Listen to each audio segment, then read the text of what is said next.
අද අපි කතා කරන්න යන්නේ අපේ මේ e-shop web application series එකේ purchasing history. අපේ මේ purchasing history එකේ design එක ගැන. අපි මේක HTML, CSS, Bootstrap and පාවිච්චි කරලා තමයි JavaScript use කරලා තමයි අපි අපේ මේ purchasing history එක හදාගෙන තියෙන්නේ. මේ purchasing history.php කියන URL එකෙන් තමයි මේකට යන්නේ. මෙතනදී අපි අපේ මේ purchasing history page එකට එන්නේ ඉස්සෙල්ලාම අපේ home එකෙන්. මේ තියෙන අපේ home එක. අපේ මෙතන තියෙන header එකේ තියෙන drop down එක click කරලා purchase history කියන එක click කරාට පස්සේ අපිට පුළුවන් අපේ purchasing history එකට එන්න. ඒ කියන්නේ අපි මෙච්චර අරන් තියෙන products අපි purchase කරලා තියෙන products වල history එක තමයි අපිට මෙතනින් බලා ගන්න පුළුවන් වෙන්නේ. එතකොට අපි මෙතනදී products 6ක් buy කරලා තියෙනවා. ඒ වගේම අපි buy කරපු date එක, amount එක, quantity එක අපිට මෙතනින් display වෙනවා. අපි මේකෙදි mainly focus කරන්නේ අපේ මේ design එක ගැන. අපි මේ design එක ගැන කතා කරද්දී අපි මේකට අපේ header එක අපි add කරගෙන තියෙනවා. අපිට එතකොට ඉස්සෙල්ලා මෙතනින් අපේ user first name එක click කරාම අපිට home එකට යන්නත් පුළුවන්. අපිට නැත්නම් මේ log වෙලා ඉන්න user එකෙන් sign out වෙන්න පුළුවන්. ඒ වගේම අපේ මේ drop down එකෙන් my profile, my selling, my products, watch list, purchase history, message, contact admin වගේ drop down වලට යන්නත් පුළුවන්. මෙතනින් cart එකට යන්නත් පුළුවන්. අපේ මෙතනදී අපේ purchasing history එක ගත්තාම අපිට මෙතන තියෙනවා අපේ order details, quantity එක, amount එක, ඒ වගේම purchase date and time එක අපිට මෙතනදී බලා ගන්න පුළුවන්. අපි එතකොට මෙතන මුලින්ම buy කරලා තියෙන product එක තමයි mobile phone එක. මේකේ seller ඇවිල්ලා විහාරා ජයවීර. ඒ වගේම මේකේ price එක 4000. අපි මේකේ අරන් තියෙන quantity එක 1. ඒ වගේම අපේ amount එක තමයි 4600. ඊට පස්සේ අපි මේක purchase කරලා තියෙන date එකයි time එකයි මෙතනදී වැටෙනවා. මේකේ date එක තමයි 2025 10 7:52ට තමයි අපි මේ item එක purchase කරලා තියෙන්නේ. ඒත් එක්කම අපිට මෙතනදී අපිට මේ product එකට අදාළව feedback එකක් දෙන්න පුළුවන්. ඒ වගේම මේක delete කරන්නත් පුළුවන්. ඒ විදිහට අපි ගත්තොත් මෙතන අපි laptop එකක් buy කරලා තියෙනවා. the same seller ගේ තමයි මේවා. laptop එක ඇවිල්ලා 7800. quantity එක 1යි. මෙතනදී 8200 කියලා පෙන්නන්නේ අපේ amount එක with shipping cost එකයි ඔක්කොම add වෙලා තමයි මේ 8200 කියන එක පෙන්නන්නේ. ඊට පස්සේ අපි මේ product එක purchase කරලා තියෙන date එක, time එක, ඒ වගේම මෙතන feedback, delete buttons තියෙනවා. අපි ආයෙත් mobile phone එකක් purchase කරන් තියෙනවා. ඒ විදිහටමයි ඒක යන්නේ. අපි tab එකක් purchase කරලා තියෙන. ඒ වගේ මේකේ quantity එක 2. එතකොට මෙතන 5001 tab tabs දෙකක් 10000 වෙනවා. ඒ වගේම ඒකට add වෙලා තියෙනවා මෙතන delivery නැත්නම් අපේ shipping cost එක. ඊට පස්සේ අපිට ඒකට අදාළ date එක තියෙනවා, feedback එක, delete එක. අපි ඊට පස්සේ laptops buy කරලා තියෙනවා. ඒකත් අපිට මේ විදිහට බලා ගන්න පුළුවන්. මේ තමයි අපි දැනට purchase කරලා තියෙන products. අපේ මේ order එක, order details ටික, quantity එක, amount එක, ඒ වගේම අපි කොයි වෙලාවෙද ගත්තේ, අපේ time එක, මේ විදිහට අපිට purchasing history එකක් විදිහට අපිට බලා ගන්න පුළුවන්. අපි බලුවොත් මේක කොහොමද code කරලා තියෙන්නේ කියලා අපි බලමු.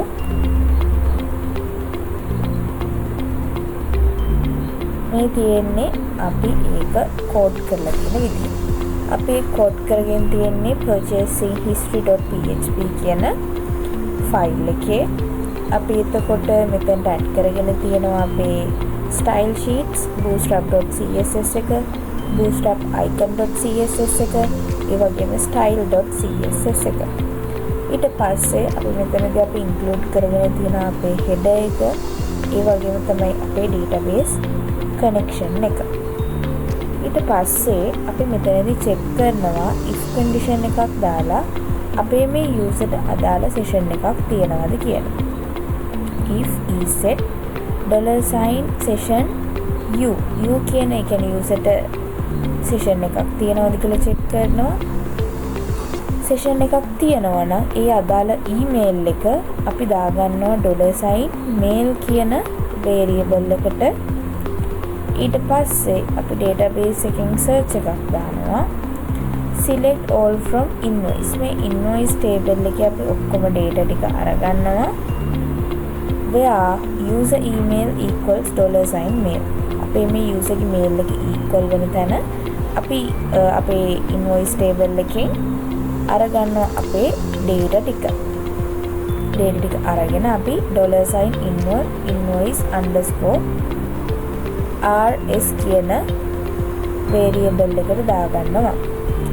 ඊට පස්සේ අපි ඒකේ number count එක අරගෙන ඒක අපි දාගන්නවා $invoice underscore num කියන variable එකට. ඊට පස්සේ මෙතන invoice එකේ invoice table එකට අදාළ data ටික fetch කරගෙන තියෙනවා. ඊට පස්සේ අපි මෙතනදී purchasing history කියලා අපි දාගෙන තියෙනවා text primary එක. ඊට පස්සේ අපි PHP script එකක් දාලා අපි check කරනවා $invoice underscore num equal 0 කියලා. ඒ කියන්නේ අපිට number count එක 0 නම් එතනදී invoice එකක් නැහැ. එතකොට එහෙමනම් අපි show කරන්න ඕනේ අපේ මේ empty view එක. එතකොට අපි show කරන්න ඕනේ අපේ empty view එක. invoice එකක් නැහැ කියන්නේ එතන product එකක් නැහැ. product එකක් අපි purchase කරලා නැහැ. එතකොට අපි පෙන්නන්නේ empty view එක. එතනදී අපිට text එකක් පෙන්නනවා you have not purchased any item yet කියලා. ඊට පස්සේ else නම් ඒ කියන්නේ invoice number count එක equal to 1. ඒ කියන්නේ අපි මොකක් හරි එකක් product එකක් අපි purchase කරලා නම් තියෙන්නේ.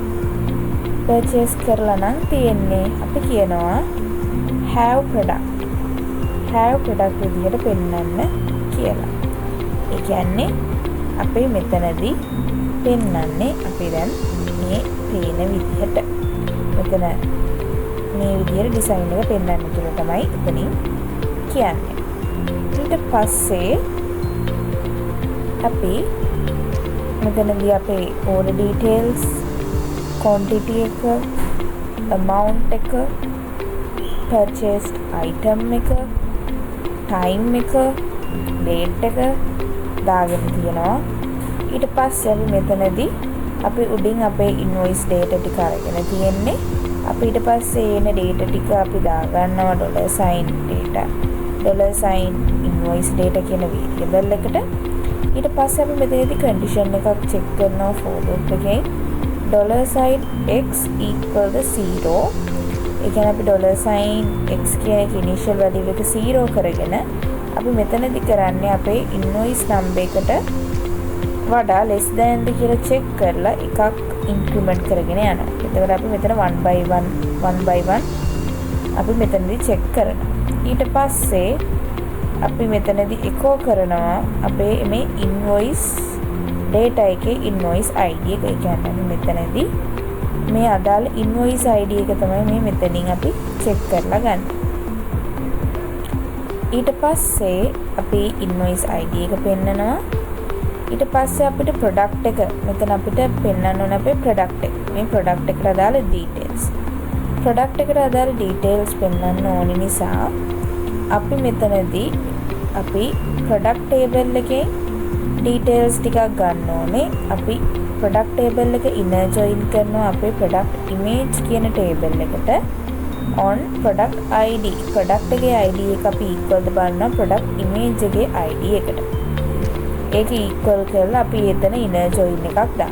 ඊට පස්සේ එතනින් එන result set එක අපි user ගේ table එකත් එක්ක inner join කරනවා.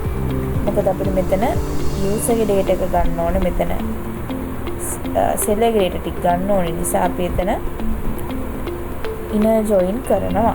ඊට පස්සේ අපි product එකේ user email එක equal ද බලනවා user ගේ email එකට. ඊට පස්සේ අපි check කරනවා product එකේ product ID එක equal ද කියලා අපේ මේ invoice data එකේ තියෙන product ID එකට. එහෙමනම් ඒ අදාළ data එක අපි මේ $details_rs කියන variable එකට දාගන්නවා. ඊට පස්සේ එතනින් එන data ටික අපි fetch කරලා අරගෙන database එකෙන් fetch කරලා අරගෙන $product_data කියන global variable එකට දාගන්නවා. එතකොට අපේ මේ $product data එකේ තියෙනවා අපිට අදාළ ඕනේ කරන data ටික. එතකොට අපි මෙතනින් image එක අපි display කරන්න ඕනේ. ඒක නිසා අපි මෙතනදී PHP script එකක් දාලා මේ අපේ දාගත්ත data වලට අපි දාගත්තනේ data ටික ඒ data ටික අපි දාගත්ත variable එකට. ඒ variable එකෙන් $product data කියන variable එකෙන් මේ image part එක ගන්නවා. එතකොට අපිට මෙතනදී පුළුවන් අපේ මේ විදිහට image එක display කරන්න. ඊට පස්සේ අපි ඒ product එකට අදාළ title එක display කරන්න ඕනේ. show කරන්න ඕනේ. එතකොට අපි මෙතනින් details ටික අරගෙන තියෙන්නේ. ඒක නිසා අපි PHP script එකක් දාලා echo කරනවා $product_data title කියලා. ඒ වගේම තමයි අපි මෙතනදී display කරන්න ඕනේ අපේ seller display කරන්න ඕන නිසා අපි එතකොට මේ data ටික ඔක්කොම user table එකයි product table එකයි inner join කරලා තියෙන නිසා අපේ data ටික ඔක්කොම $product_data කියන variable එකේ assign කරලා තියෙන නිසා අපි එතනින්ම අපේ f name එකයි මේ seller ගේ f name එකයි l name එකයි එතනින් අරගන්න. ඒ වගේම තමයි අපි මේකේ price එක show කරන්නේ ඒ විදිහටම තමයි PHP script එකක් දාලා echo කරනවා මේ product data කියන variable එකේ තියෙන price කියන value එක. ඊට පස්සේ අපි මෙතනදී අපේ quantity එක show කරන්න ඕනේ. අපි quantity එක show කරන්නේ මෙහෙමයි. අපි PHP script එකක් දාලා අපිට ඒ අදාළ ඒ කියන්නේ අපි කොච්චරක් ගත්තද කියන එක අපි අරගන්නේ invoice data එකෙන්. invoice එකේ තමයි අපි කොච්චරක් purchase කරාද කියලා තියෙන්නේ quantity එක. ඒක නිසා අපි PHP script එකක් දාලා echo කරනවා $invoice_data කියන එකේ quantity එක. ඒ වගේම තමයි අපි ඊළඟට මෙතනදී show කරන්න ඕනේ අපේ amount එක. amount එක පෙන්වන්නේ ඒ විදිහටමයි අපේ invoice data එකේ තියෙනවා. එතකොට අපි $invoice data එකෙන් අපේ total එක echo කරනවා PHP script එකක් දාලා. date එක අපි echo කරන්නේ එහෙමමයි. invoice data එකේ තියෙනවා අපි මේ item එක purchase කරපු date එක. අපි ඒක නිසා PHP script එකක් දාලා echo කරනවා මේ $invoice data එකේ මේ date එක.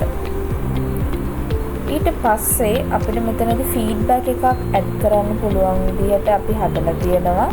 අපේ මේ feedback කියන button එක click කරාට පස්සේ add feedback කියලා එකක් එනවා. ඊට පස්සේ අපි මේ feedback එක add කරන්න ඕනේ මේ අදාළ product එකේ ID එකට. ඒක නිසා තමයි මෙහෙම PHP script එකක් දාලා අපි මේ parameter එකක් ඇතුලේ අපේ product ID එක ඒ අදාළ invoice අපි purchase කරපු item එකට අදාළ product ID එක තමයි මේ මෙතනින් යවන්නේ. අපි එතකොට $invoice_data කියන එකේ තියෙනවා අපි purchase කරපු එකේ product ID එක. එතනින් අපි product ID එක අල්ලගෙන අපි ඒක parameter එකක් විදිහට යවනවා.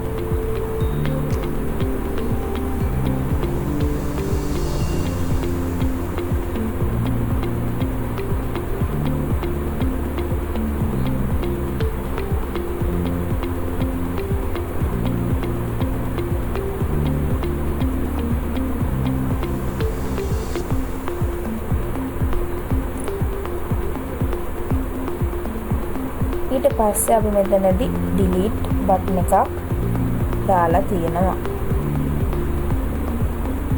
ඊට පස්සේ අපි අන්තිමට මෙතනදී delete all records කියලා බටන් එකක් ඇඩ් කරන් තියෙනවා.